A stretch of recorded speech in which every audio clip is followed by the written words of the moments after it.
Sa mga namumroblema ho ng tubig dyan ho sa San Jose del Monte, Bulacan, ano ang naging aksyon ng inirereklamong water concessionaire? Atin pong panoorin.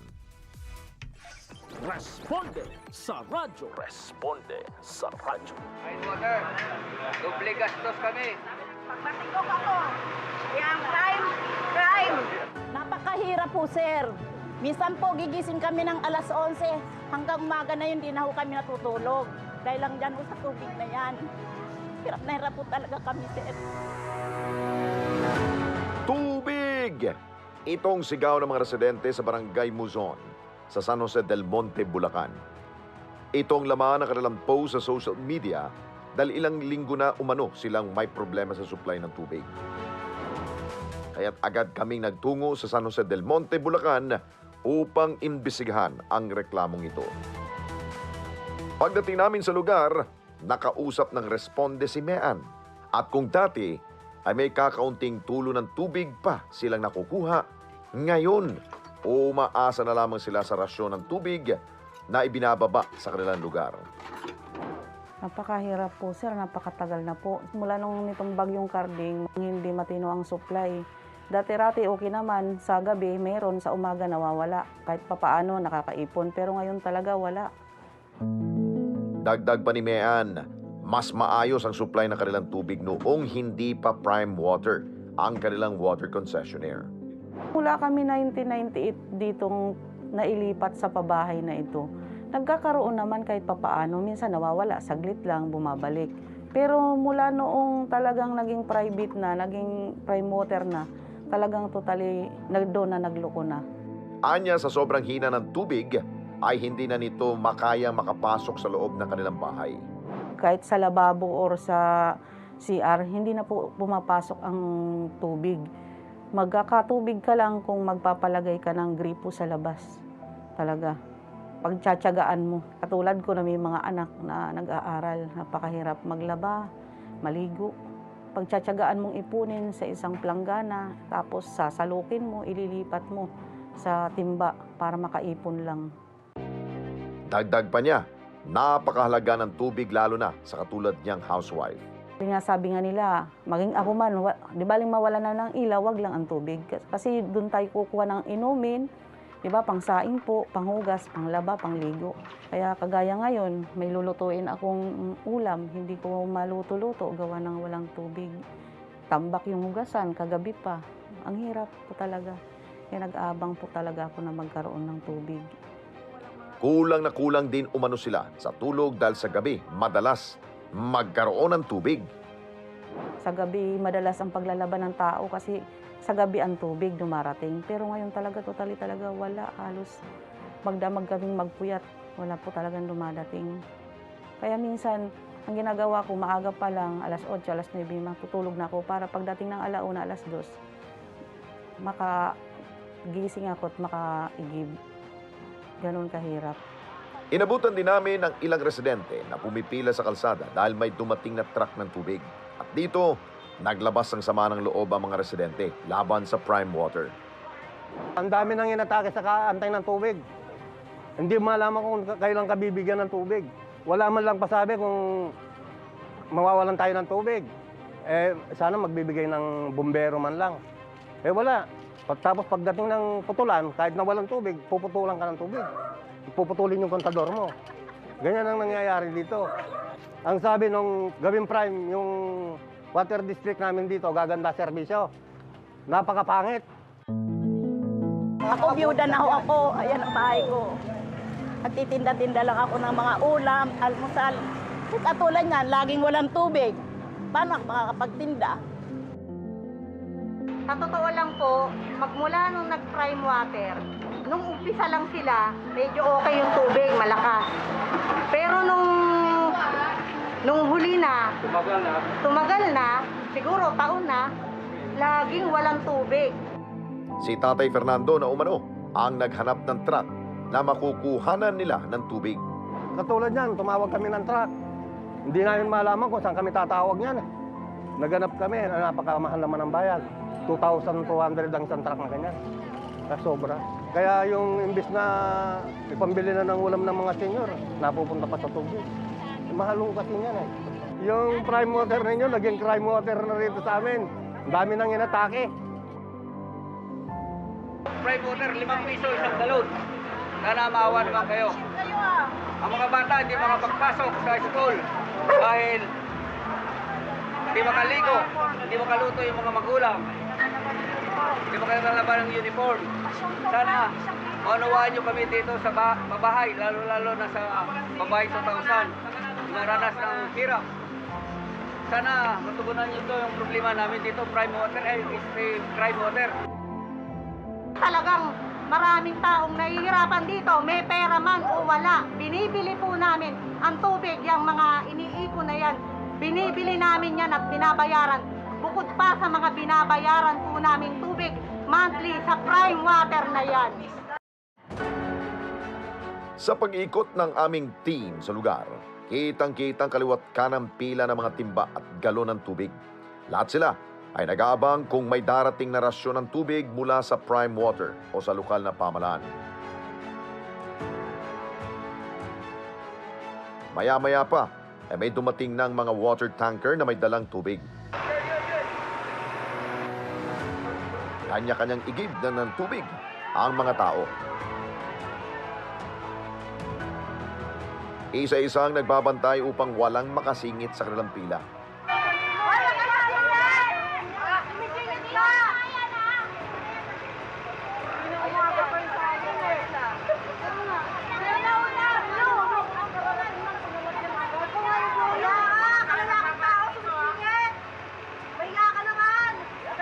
Ang iba ay umaasa na lamang na sana ay hindi sila maubusan ng tubig na dala ng truck.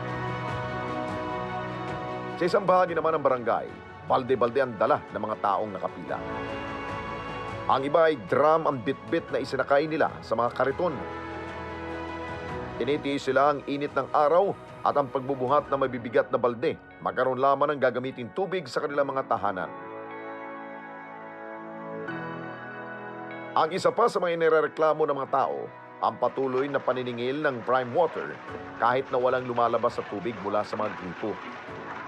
Kuya, hirap na hirap kami dito sobra.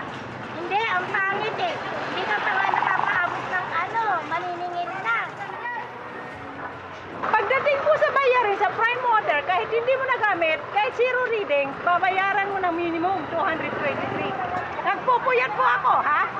Wala akong tulog sa gabi hanggang alas 5 hinihintay ko. Nigan, luha, napatak ng tubig, wala. Kapuyat na ako. Sumasakit na ang ulo ko. Ito nga, magpapa-blood pressure ako mamaya kasi sumasakit ng bato ko. Baka na high blood na ako. Agad kaming nagtungo sa San Jose del Monte City Hall upang alamin kung ano ang aksyon na ginawa ng lokal na pamahalaan tungkol sa problemang ito. At ayon sa Public Information Officer ng lungsod na si Noli, maging ang City Hall, umano, ay nakakaranas din ng kawalan ng tubig. Well, actually, doon po sa problema sa kakulangan ng tubig ay sabi nga po ni Mayor, kapag nawawalan po ng tubig ang aming mga kababayan, kasama po kami sa mga nawawalan.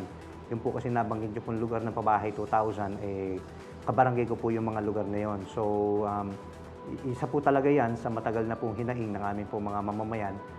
Upang mabigyan solusyon ng problema, inibitahan ng lokal na pamahalaan ng mga ahensyang namamahala upang mabigyang linaw ang problema. Kami po ay nagsagawa po ng Water Summit upang maging tagapamagitan po sa Water District ng Prime Water, kasama po ang LUWA, upang maintindihan po at masagot ng mga nabanggit ko pong mga inimbitahan namin ang mga reklamo at katanungan po ng amin po mga kababayan. Liliwanag po nila ron ay ongoing yung kanilang developmental projects o yung kanilang mga ginagawa para palitan yung mga old pipelines.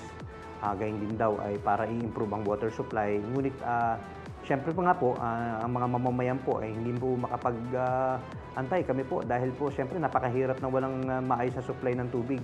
Kung kaya doon nga po sa aming Water Summit na isinagawa ay hinihiling namin na talagang kung kinakailangan po ay madaliin po ng Water District at ng Prime Water ang kanila po mga ginagawa para po matugunan ang problema po namin sa supply ng tubig. Bilang pansamantalang solusyon, nagrarasyon sila ng tubig sa mga apektadong lugar. Nung tinanong po iyon, sabi naman po nila, patuloy ang kanilang pagrarasyon at isa nga rin po iyan sa dumagdag din pong hamon sa aming lungsod dahil pati po ang pamahalaang panglungsod ay tumutulong na po sa water rationing po. No?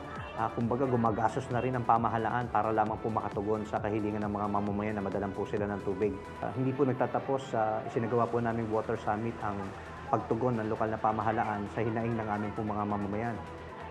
Patuloy po kami magsasagawa ng pakikipagpulong sa mga ahensyang may kinalaman po para po mailagay nga po sa ayos ang supply ng tubig sa aming lungsod.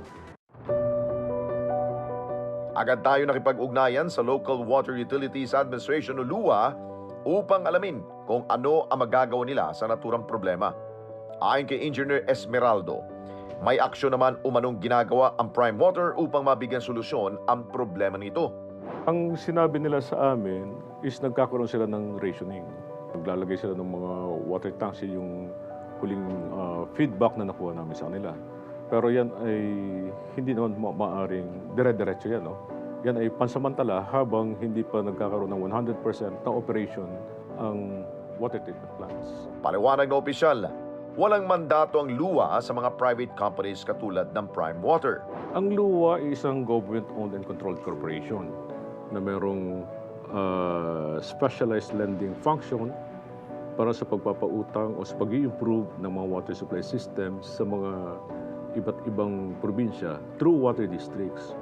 Meron tayong tinatawag ng mga water districts. Sila yung namamahala sa operation and maintenance ng mga water supply systems. Sila ang magde-develop. Iba lang situation dun sa San Jose del Monte City Water District dahil ang San Jose del Monte Water District ay pumasok sa isang joint venture agreement with Prime Water.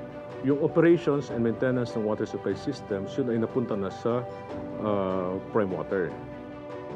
Ang mandato ng LUA ay i-regulate at i-monitor yung mga water districts, yung mga private service provider, hindi sa ng LUA.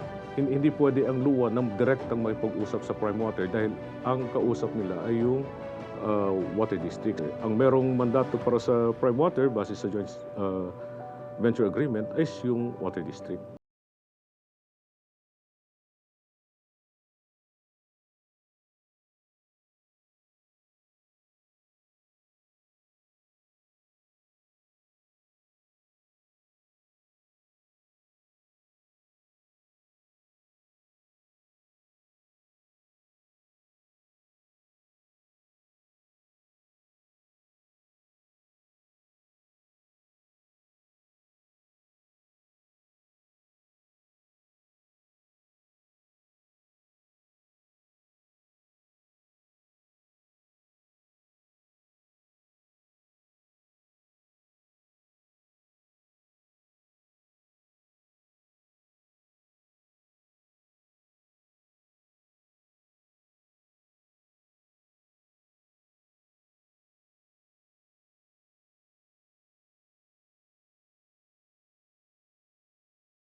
Responde